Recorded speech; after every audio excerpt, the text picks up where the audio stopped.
Welcome back to Eternal Bible Stories. In our last episode, we followed the difficult yet redemptive story of Judah and Tamar.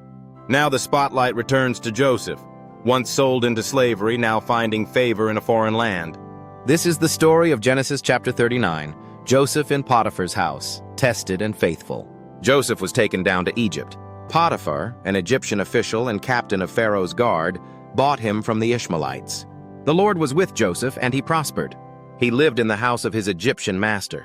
Potiphar saw that the Lord was with Joseph, and that the Lord gave him success in everything he did. Joseph found favor in his eyes and became his attendant. Potiphar put him in charge of his household, and he entrusted to Joseph everything he owned. From the time he put Joseph in charge, the Lord blessed the household of the Egyptian because of Joseph. The blessing of the Lord was on everything Potiphar had, both in the house and in the field.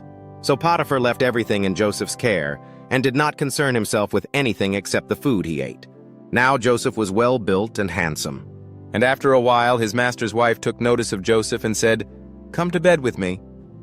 But Joseph refused. "With me in charge," he said, "my master does not concern himself with anything in the house. He has entrusted everything to me. No one is greater in this house than I am. My master has withheld nothing from me except you, because you are his wife. How then could I do such a wicked thing and sin against God?" Though she spoke to Joseph day after day, he refused to go to bed with her or even be with her. One day, when Joseph went into the house to attend to his duties, none of the household servants was inside. Potiphar's wife caught him by his cloak and said, "Come to bed with me." But Joseph left his cloak in her hand and ran out of the house. When she saw that he had left his cloak and run, she called her servants and said, "Look! This Hebrew has been brought to us to make sport of us.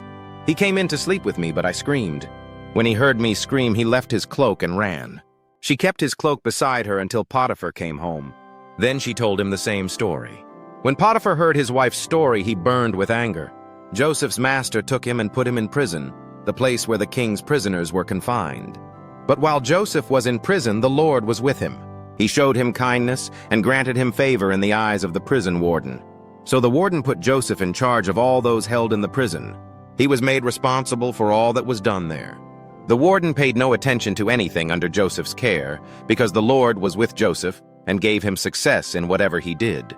And so ends this powerful chapter in Joseph's journey, betrayed, sold, falsely accused, and imprisoned, yet never abandoned by God.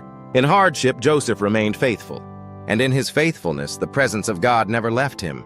If this story strengthened your trust in God's providence, please like the video and subscribe to our channel for more timeless Bible stories brought to life. We'll be back soon with the next episode, as Joseph interprets dreams behind prison walls. Until then, may the eternal word guide you.